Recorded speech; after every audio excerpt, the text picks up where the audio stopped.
This is Special Chronicles, giving respect and a voice to people with special needs.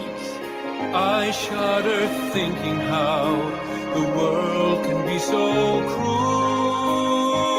I lend my voice to those who can't. It's time we try, it's time we care, it's time we stand. It starts with a voice. I've just got to unmute myself. Welcome back to the Special Chronicles podcast.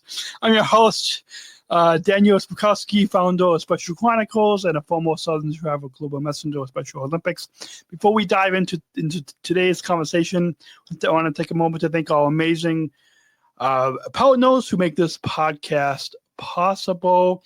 This episode is brought to you by our amazing partners, ComEd Energy Force, the nation's first in the U.S., the first energy and solar efficiency education program designed for and taught by people with disabilities. Learn more at SpecialChronicles.com/energyforce. And United Airlines Bridge Disability Business Resource Group, working to create a more inclusive experience in air travel and in the workplace and connecting people of all abilities. And if you like this episode, please rate and review us on your favorite podcast platform and share it with someone who needs to hear this message. You can follow us online at SpecialChronicles.com. That's SpecialChronicles.com. And join our community on social media at Special Chronicles. Don't forget to subscribe or follow on your favorite podcast app so you never miss a story that empowers and inspires, as this week will do so. On today's episode, I'm honored to be joined by a returning guest, by a very special guest, Crystal Williams, who a few years ago was on with her husband Matthew, who is also a former Southern Travel Global Messenger. Crystal is an author and passionate disability advocate. Crystal recently published her first memoir titled "Finding My True Happiness: Life, Love, and Everything in Between."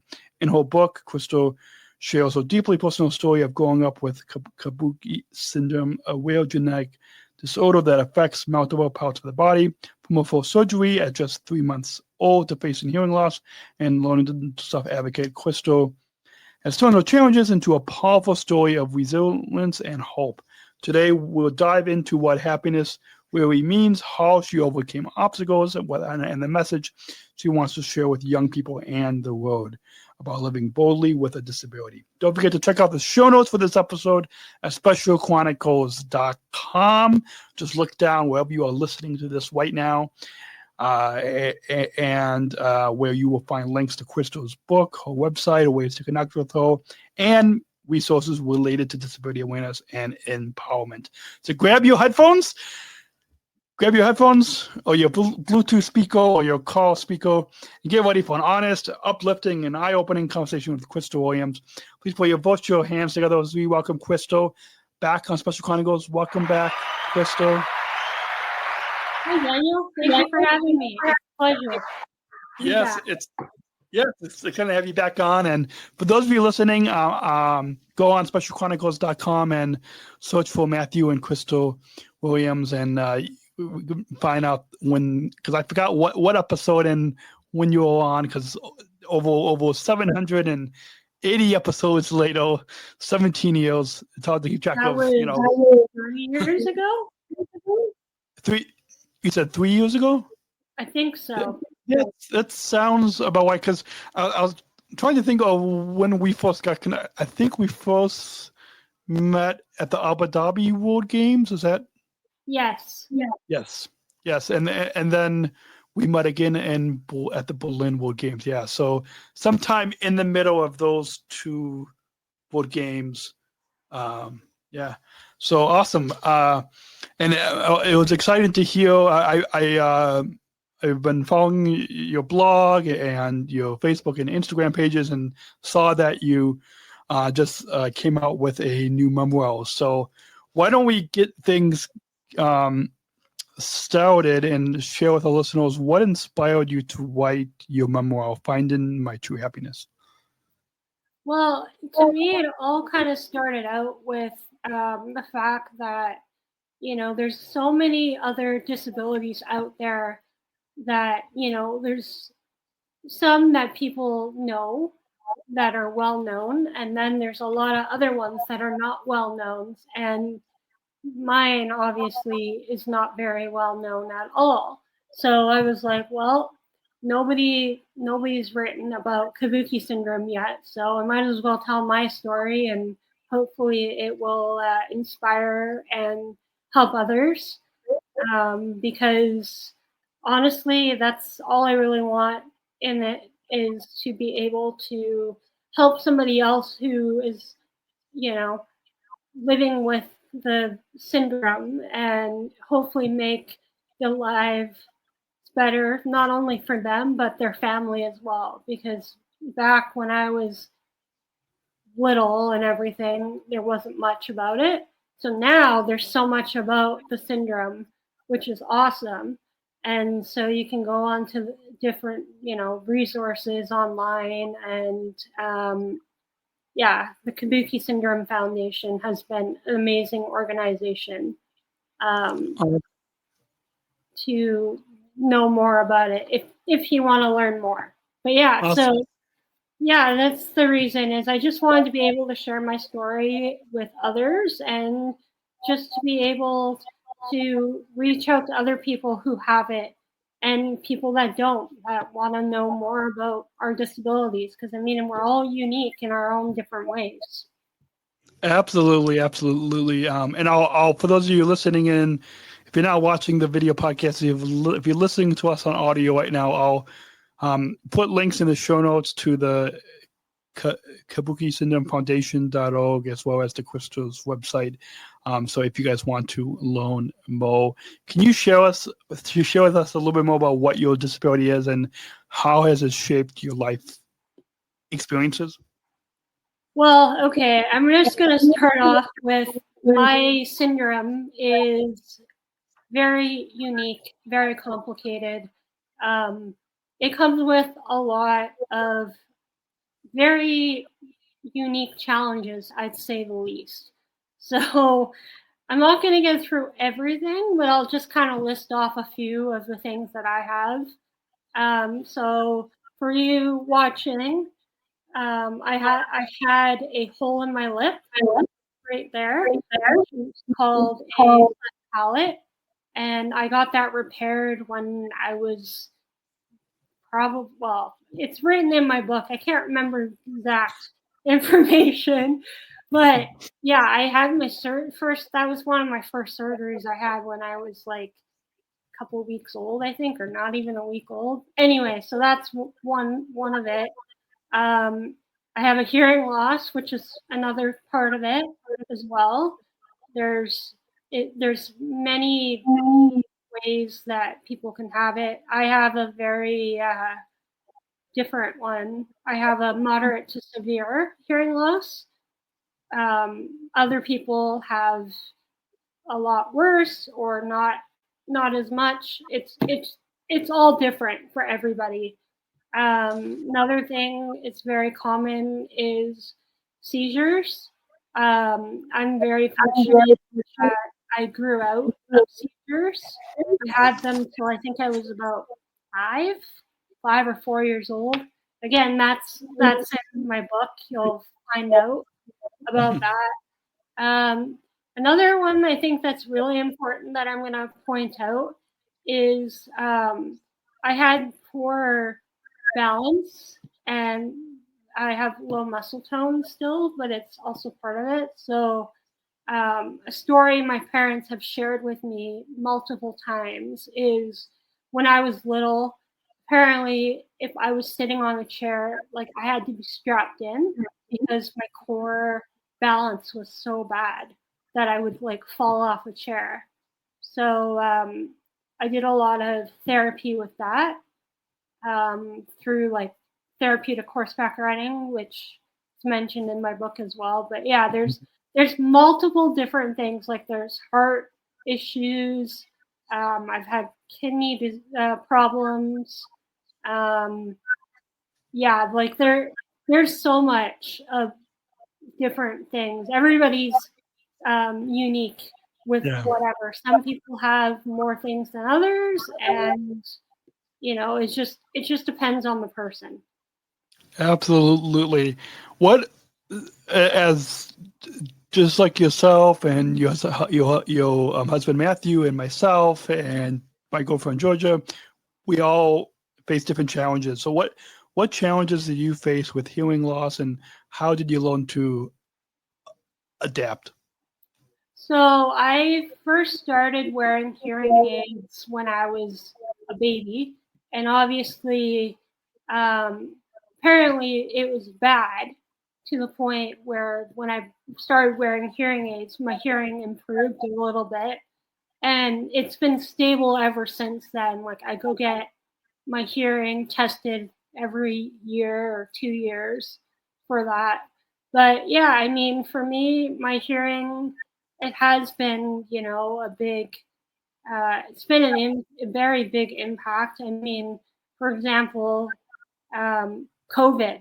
One thing that I will say to people that I mentioned in my book, but I'm going to say it to you guys anyway through the podcast, is whenever I talk to somebody, I'm not looking directly at your eyes. I'm looking down at your mouth because I can lip read.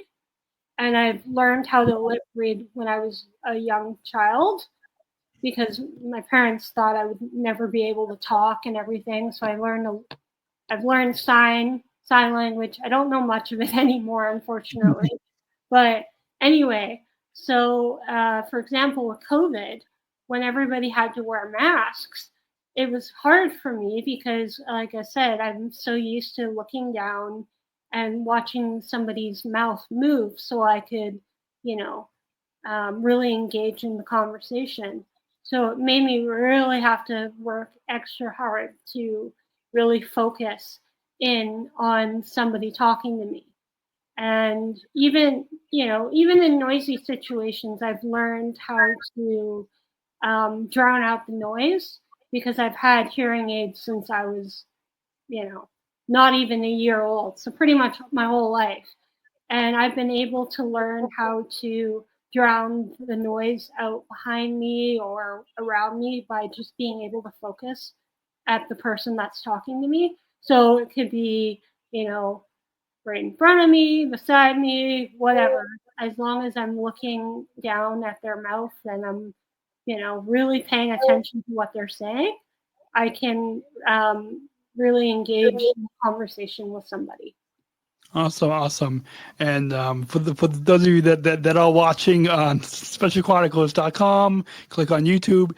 I did move my mic just a little bit, so hopefully I'll try to on future episodes. I'll try to remember to always move my mic just in case we have anybody that has a hearing loss. So my mouth is not hiding behind the microphone, so you all can hear. Just like you yourself, I've had speech therapy and early interventions growing up. I'm sure your husband Matthew has, my girlfriend Georgia has, like a lot of us. How did these early interventions like speech therapy and support centers help you in your development? Well, I was very fortunate because when I was born and everything, my hospital here in BC, the Vancouver, the BC Children's Hospital, had so many wonderful resources for my family. So my parents were able to reach out to different organizations or, the doctors and nurses were able to hook my parents up with different services that I needed, and even services for my older brother at the time too, to make it a little easier on not only my mom and dad but my older brother at that time too. So yeah, a couple of the resources that were really helpful for me growing up back in the day was the Elks Hearing Resource Center. That was one of them. And then the other one was the Early Childhood Development Center. I guess I don't remember those, obviously, but yeah, my parents have said that they were very helpful, not only for me, but them and my brother as well.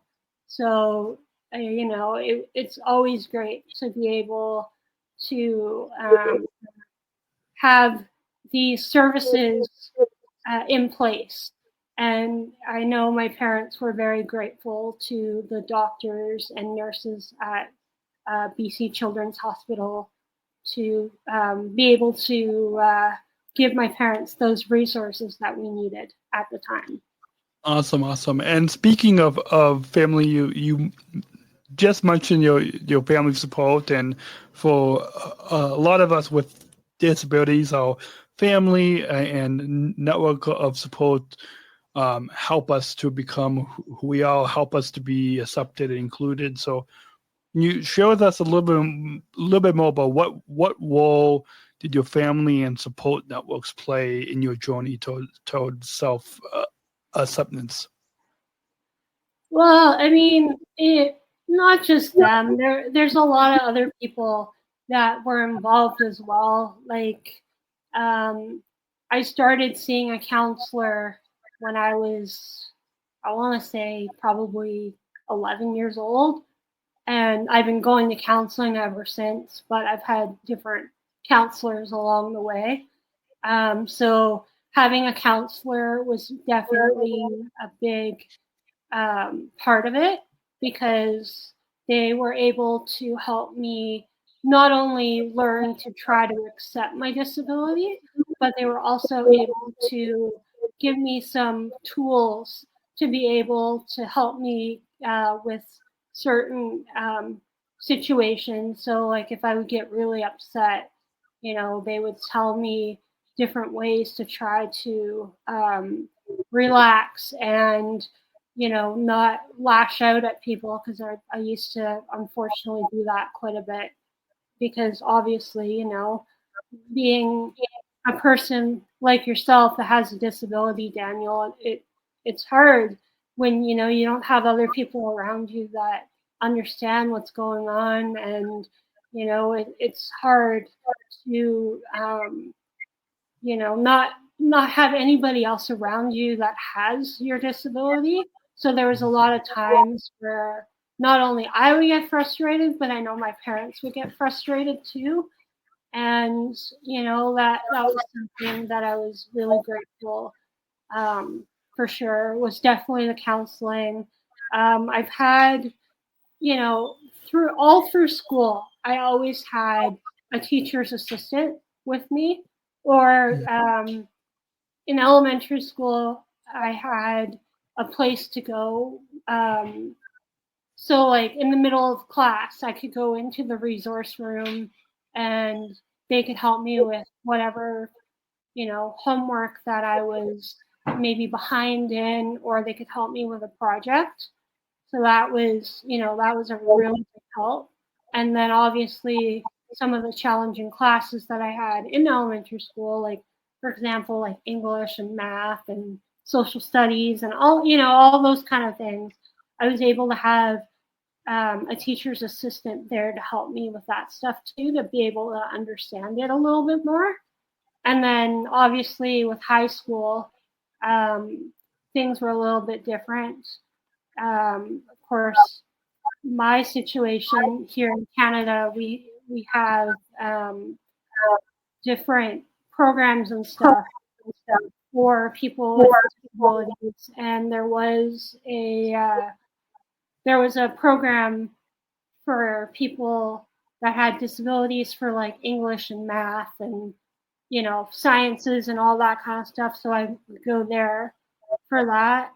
And also throughout elementary school and high school, I had somebody check on me with like my hearing and stuff.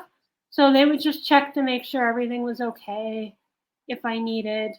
Not necessarily as much in high school, but in elementary school, I used to wear an FM system that would attach to my hearing aids. I explain it more in the book, but that was very helpful for my teacher to have a little microphone on them and so I could be able to hear them better and understand, if it was math class or whatever, like I could really understand what they're saying. So, those kind of services were really, really helpful as well. And then another one that obviously is near dear to my heart is the therapeutic riding stable that I ride at. I started out there with it because of how, like, my poor balance and all that is just, to the point where I actually really needed those services. So that was another big thing as well, is being able to have them help me to make me who I am, able to walk today and do all the things that I love. But yeah, there's so many different services out there. I can't name them all. I'm pretty sure the ones that I've missed are probably in the book. Yeah. So, yeah, people can read about that. Yes, awesome. So, and we'll definitely include information about how our listeners can find the book at the end of the program today. But bringing it back to your book, in the title of your book, you have the words true happiness. How do you define true? Because I'm sure what I love about, especially how you title the book, but of relating about living with a disability with true happiness, because I'm sure there might be some people outside of our disability community, outside of the Special Olympics movement, that some people might have a different viewpoint and might not see happiness with this. Like a lot of people might focus on our challenges and might think that we're not happy, but when they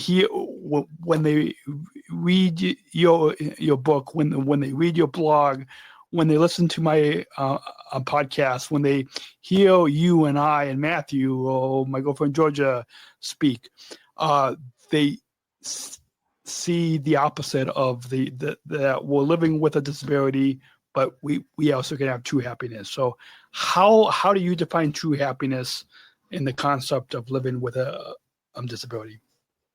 Well, Daniel, the way I look at it is, for years I was kind of in denial with my disability and everything. And, I would try to do whatever I could to try to fit in with other people. And obviously that wasn't working out because I was, kind of, like they say, an elephant in the room. But what I would say about it is, for me, a big part of it was through counseling. Counseling really helped me learn to not only try to accept who I am as a person, but like having my disability.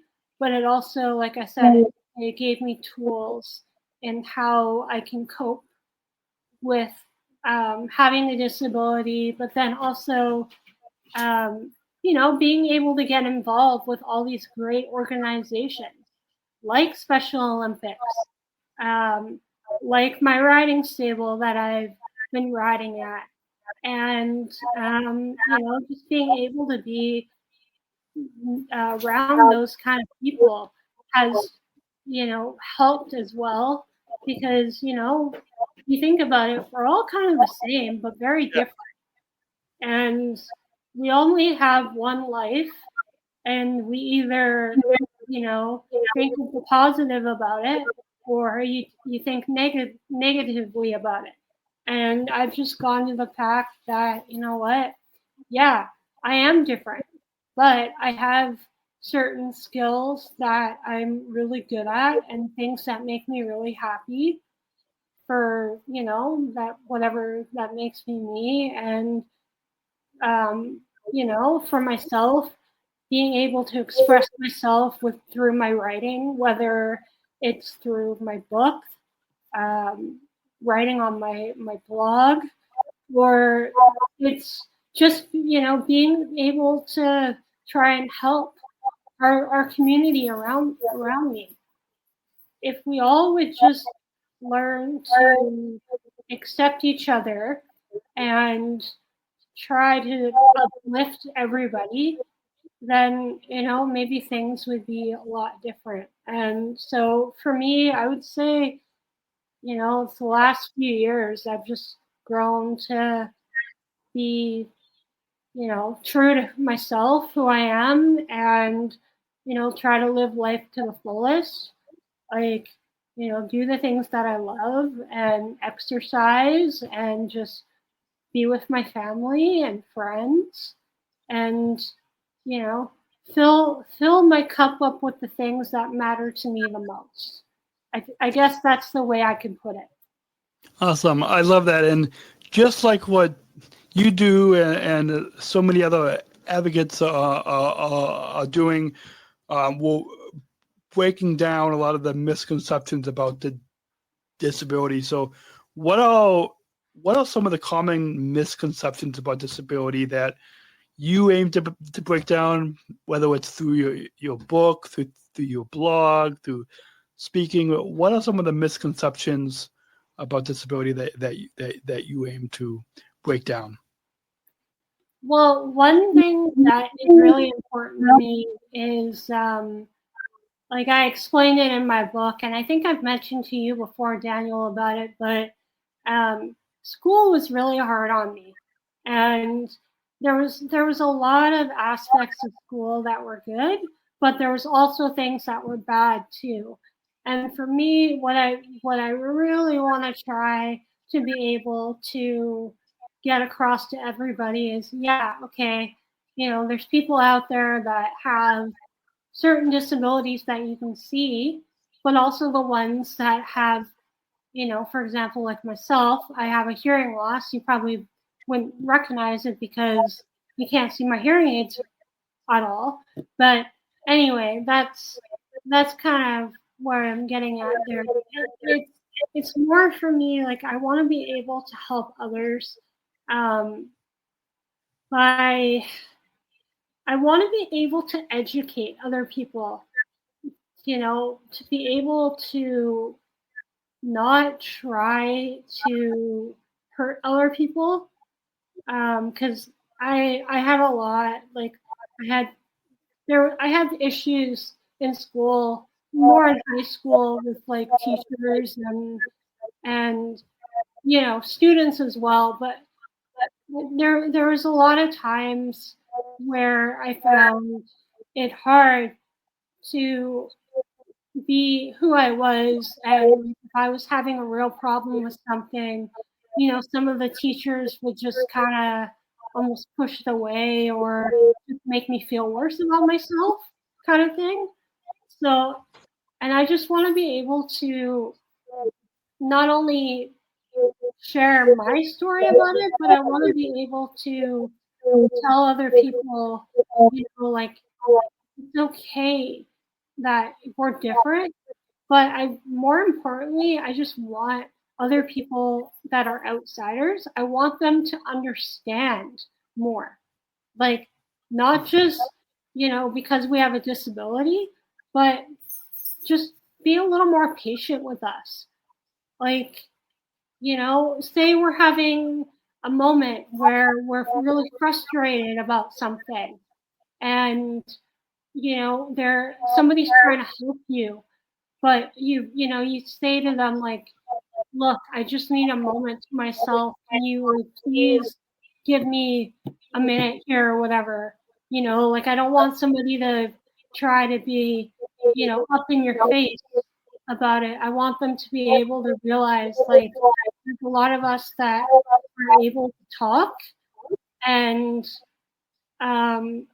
when we tell somebody like, look, we just need our space, we mean it. Like we need our space. Like I'm sure Daniel, will have a moment where your parents or whatever make you mad about something, or you and Georgia have a fight about something, or something at work happens and you lose your cool, but then you try to recompose yourself and just like pull yourself together but then somebody comes up to you and like they're trying to help you and they think they're trying to help you and they're, they think that they're being helpful when they're actually not. Is I've had those kind of experiences before in school. So I think that's something I would really like to really focus on with people is just be a little kinder to us, be patient, and, like not try to rush things with us and, do things for us that we're more than capable of doing, but just listen and try to understand us a little bit more. There's situations in my book from school that I explain, and you can read more about it there. But yeah, for me, that's something I would say is really important, just to be able to tell people that are outsiders, that have never been around somebody with a disability, is just be patient with us, be kind, give us our space when we need our space, and just give us a little bit of grace to try to get what we're trying to get out, because there's a lot of us that have I'm trying to think of the word, like there's people that really struggle with getting words out about things and everything. And if people could be a little more patient, then maybe that would make a big difference. Awesome. Yeah, I love that. And building upon that, creating more patience and kindness and understanding for those of us with disabilities, and staying resilient during difficult times. There was during my Southern Survival Global Messenger years, there was a leadership academy training that we did. I think it was virtual, and I forgot who was leading it, but it was around the same type of topic about staying resilient during difficult times. So, how do you, whether it's with your disability, with your daily life, with your life with Matthew, how do you stay resilient during difficult times, and what keeps you motivated? Well, one thing that has really helped me is I am a big book nerd. I love to read lots.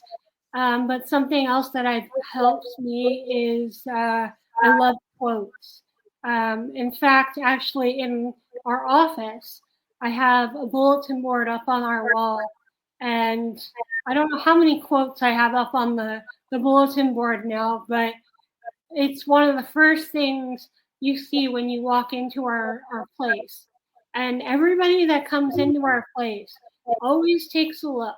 And there's always a quote on there that somebody finds really interesting. So, I love being able to read quotes and read different books. And I've been able to, not only working out has been another big thing for me, to help with my disability. Again, seeking counseling. That's another thing that's been really helpful as well, is being able to talk to somebody, to be more resilient in that way, and just being kinder to myself and trying to be more positive. And I have a really hard time sometimes, especially in the fall and winter. I suffer with depression, and so I really have to get on myself about working out and, getting outside and doing things that make me happy, So that's, for me, that's been a big thing, is reading lots of good books that are not only like self-help books, but other books as well. Like, I read multiple different things. Like, I read romancy stuff, I read memoirs, I read self-help, all sorts of different things. And so that's one. And my cats, we love our cats. Being able to be around animals is another thing that's been helpful as well, to, shape who I am and have my resilience, and just learning through this whole process of writing my book. I know why there's a lot of people that don't finish writing their books, because it is one of those things where you have to put your blood, sweat, and tears into this in order for you to do it. And that was one thing for me, was really trying to stay accountable with myself, and putting like some reminders. Like, I had reminders on my laptop and my phone, and I still do. And another thing that's been really helpful is I have a vision board in our bedroom. So I put things up on there as well. When I complete something, I put something else up. So that's been helpful. So it's just it's a lot of little things that have been able to help me to get to where I am through all of this. Awesome. We have a lot of, people of all ages that listening to this podcast. But I've heard a lot from a lot of young people, and also families that listen to the program. So if you could speak just to briefly to any young people and families, what advice will you offer young people and families who are navigating similar challenges, whether it's a similar disability to you, whether it's a similar disability to myself, or to Matthew, or to Georgia, or any, like, what advice will you offer young people and families that are navigating similar challenges? First off, I would say I want to thank the parents and caregivers out there that are our first people to guide us through life, because I know for my parents with my syndrome, back in the early 90s when I was born, that many years ago, there wasn't a lot about Kabuki Syndrome. And so, it was hard for my parents. They had to do a lot of research. And I'm sure for you, Daniel, there's probably times when you were little growing up, your parents were trying to seek out different resources as well. So I want to say, a big thank you to all of those. Moms, dads, grandparents, aunts, uncles, brothers, sisters, whatever, because you guys are a big impact in helping us grow as individuals. And I would say also not to give up, because I know there's a lot of people out there with my disability through the foundation that are just discovering it now. There are doctors that are not being completely honest with people, and so it's hard to try and get a diagnosis, and the doctors look at you and be like, well, I don't know what this is, send you somewhere else. And so I would say, first of all, to the caregivers and parents, you guys are doing a great job of raising us to get us to where we need to be. And I would say not to give up, because, look at us, Daniel and I here. Now, there's so many other people I know Daniel has had on this podcast that have disabilities as well, that have, gone through all those dark tunnels, and it's all probably all felt like, oh, you're never going to get to the end of the tunnel. But you know what? You will. Just, stop for a minute, take a deep breath, and just give yourself a pat on the back.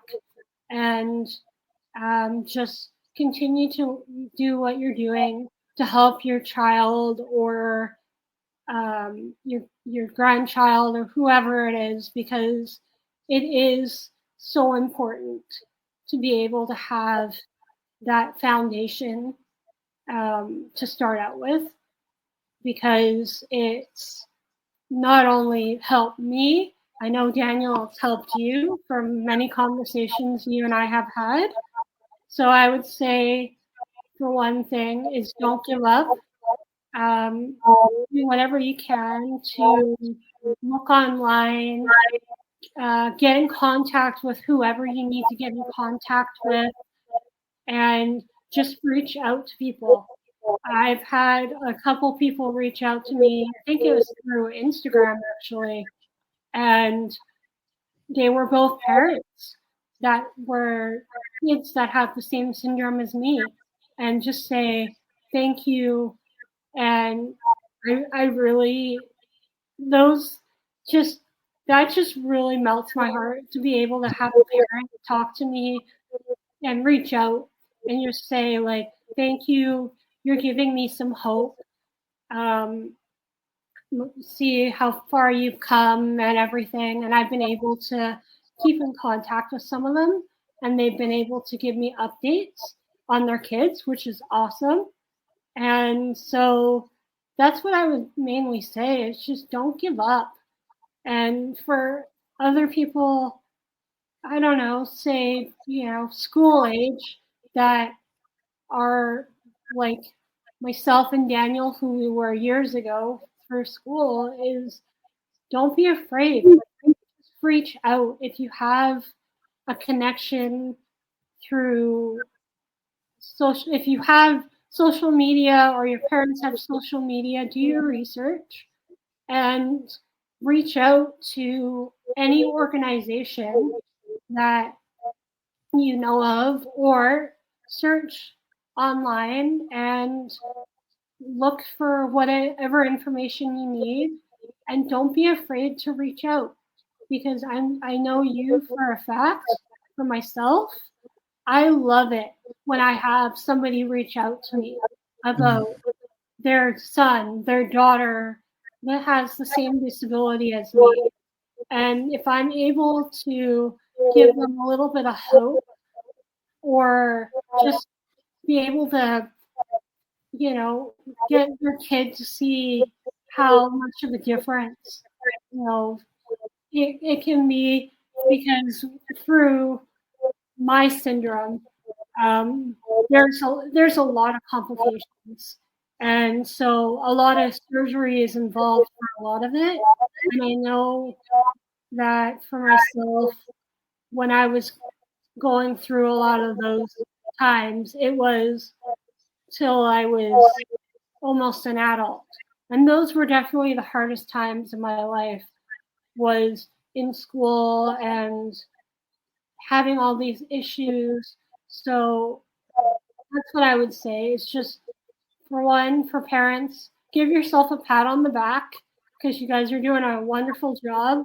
And I would say to don't give up, keep going. If somebody gives you an answer that you don't want, or that deep down is not the right answer you need, go to somebody else. Keep going.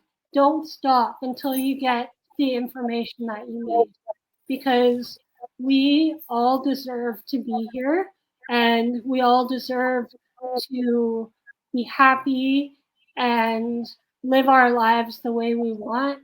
I mean, look at Daniel. He's a podcast host. I'm a little jealous about that.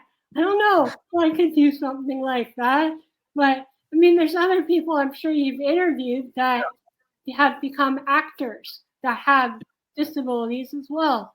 It used to be the fact where none of that would have happened back in the day, back in like the early 2000s. Now, if you think about it, like there's people out there that have disabilities that are models.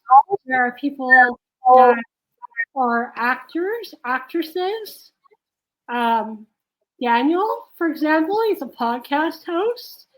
I'm an author, which I never thought would actually happen, but it did. So I basically would just say, like I said, don't give up. Just keep going and make sure you have that support around you that you need. Yeah, awesome. I love what you said, and speaking to that one particular line of not to give up.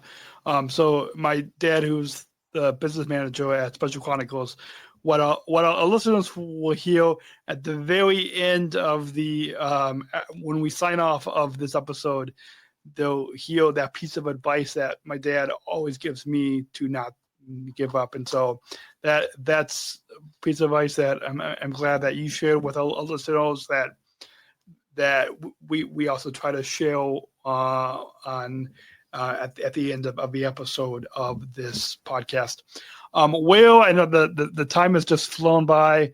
Will, and I know I've been sitting in the studio for the past couple hours.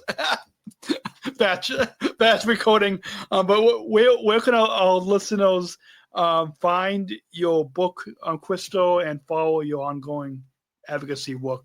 For those of you not watching the video podcast, when it's safe, if you're listening to the audio podcast, when it's safe to do so, look down in the description wherever you're listening to this on SpecialChronicles.com, Apple Podcasts, Spotify, and we'll put links to your blog, Crystal. But where can our listeners find your book and follow your advocacy work? Thanks, Daniel. I really appreciate that. So far as I know right now, you can get my book anywhere on Amazon, so all over the world on Amazon. Another place I know for sure you can go online is Barnes & Noble. I'm not sure if they have it in their store yet, but they have them online. Another website you can go to is bookshop.org is another place I know where my book is at. And yeah, I really appreciate all the love and support. One thing I want to mention before I forget is for anybody that goes out to buy my book, I just want to say thank you very much for all the love and support. I really appreciate it. I just want to also mention to everybody as well is please don't forget to rate and review my book as well, wherever you buy it from, because reviews are very helpful to the author, but also to help other people that might be interested in reading the book as well. So I would also just want to point that out. Please do that if you can. I would really appreciate it.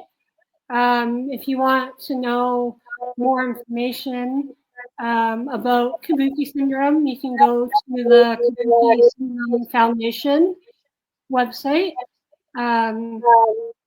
That's a great information source for resources and everything. They have videos and all sorts of different things on their website about that. Also, for more information about myself, you can go to my website, and which is my name, Crystal M. Williams. For those of you that are listening and watching on YouTube, so you can go to my website to read my blog post. And also, I have all of my social links are on my website. And you can also email me as well. So if you want to get in touch with me, feel free to send me an email, and I'd be happy to get back to you about whatever questions or concerns you have. And yeah, no, I would just really appreciate that. So yeah, no, thank you so much, Daniel, for letting me come back on your podcast. I was so excited today about that.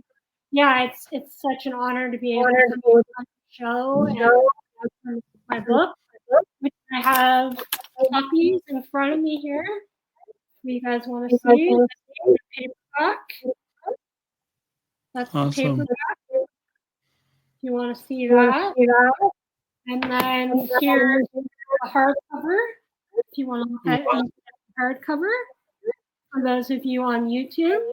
And I know, Daniel, you said that you would put a picture on your for the episode. Yeah. So if you guys are listening to this, if you're listening to this on SpecialChronicles.com, the featured image for this episode will put a picture of the cover of Crystal's book, and then I believe also on Spotify, the episode outlook should be the cover of the book, and then the YouTube thumbnail also. So for those of you who I'm listening, definitely, thank you again, Crystal. It's always Can I just mention something as well, Daniel? I know there's people out there that like audiobooks and ebooks. So right now I just have the paperback and the hardcover. I am working hard on trying to figure out how to turn my book into an ebook. And also I will eventually at some point turn it into an audiobook. And then hopefully I will change my book into different languages, because I've had a couple people reach out to me about that as well.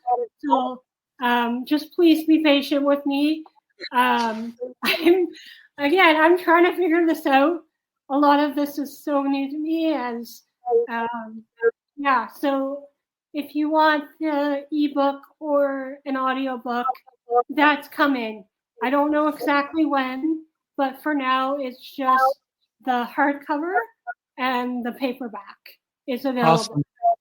Awesome. Well, there's an app that I use to help me read that's called Speechify, where you can scan in pages of a physical book, and then it tones any text into an audiobook. And so that's so for those of you listening, maybe I'll try to see if I can put a link to an affiliate link for Speechify if you guys all want. If in the meantime, until the audiobook comes out, for those of you listening, if you have Speechify, you can scan in pages of Crystal's book, and then it will read it to you. So that's a helpful tip for those of you like myself that has trouble processing what you read. This is now your two-time guest on the program. I think Tim Shriver, chairman of Special Olympics, I think, has also been a two-time guest on this podcast. But do you have any final thoughts on your overall time here today? I always enjoy talking with friends and having friends like yourself to share your story and share new projects that you are working on. But do you have any final thoughts on now being a two-time guest on the Special Chronicles podcast? Wow, Daniel, I feel special to be up with Tim Shriver. That's a big honor.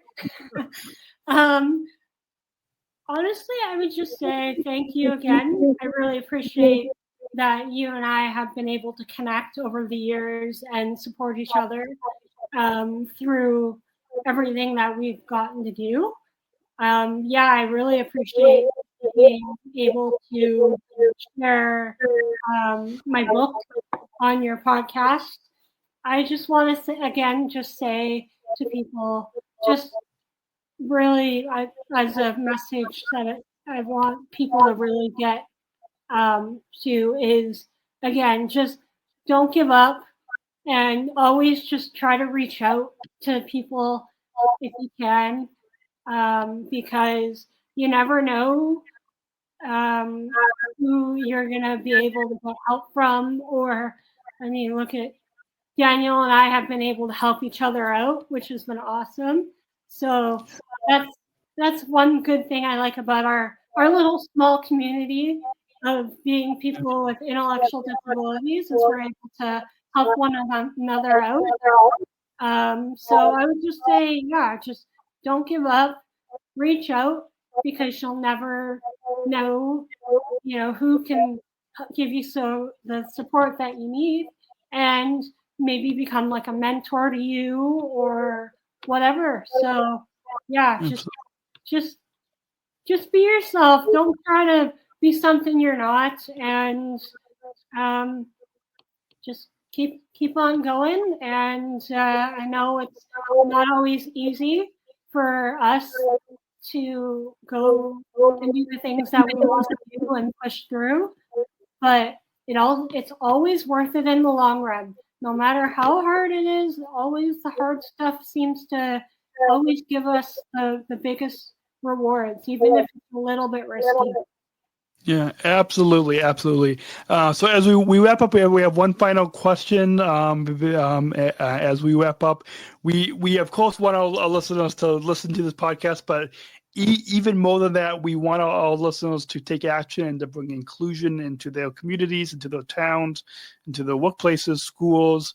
And this question that I've been asking ever since we both were at the 2019 Special Olympics World Games in Abu Dhabi, I've been asking this final question.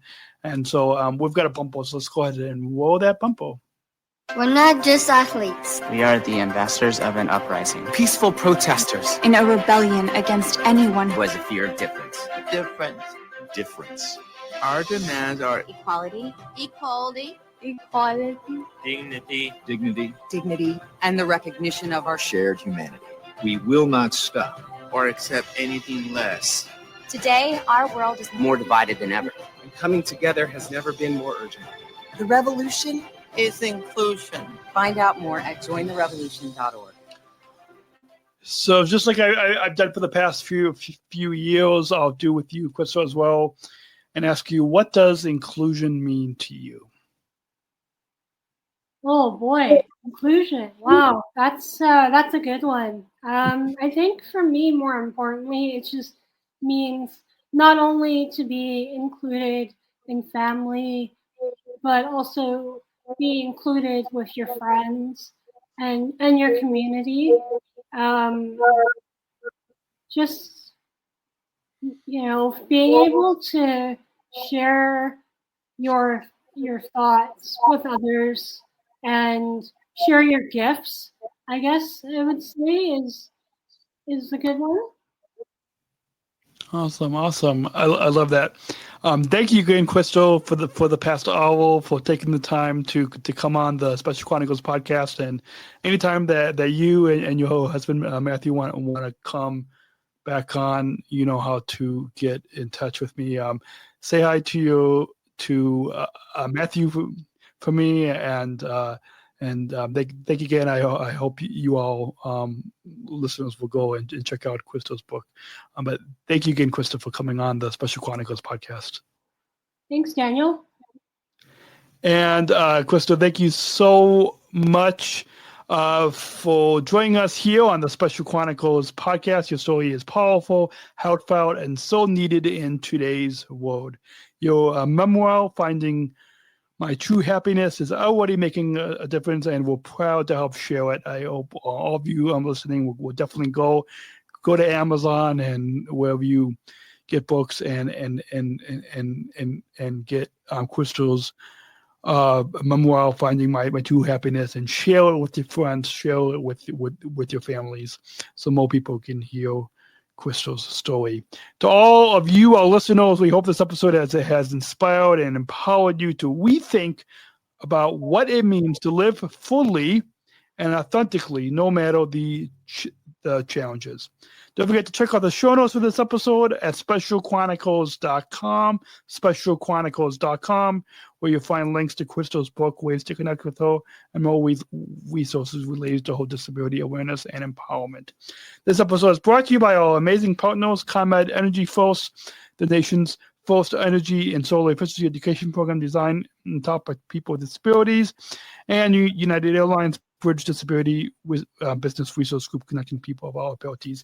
If you like this episode, please rate and review us on Apple Podcasts and Spotify and on your favorite podcast platform, and share it with someone who needs to hear this message and Crystal's story today.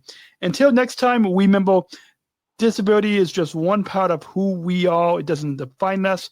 It empowers us. Until next week, until the next episode, I'm Daniel, host and founder of Special Chronicles.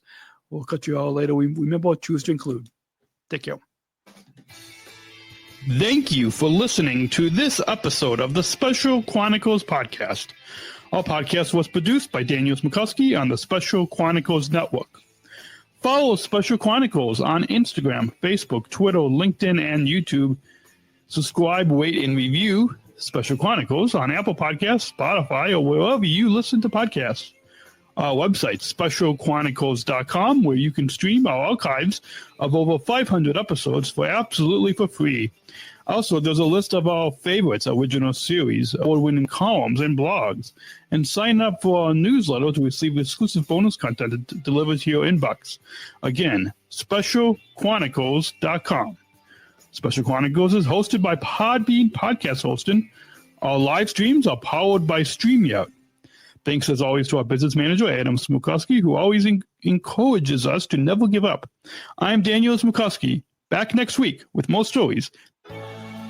Special Chronicles, giving respect and a voice to people with special needs.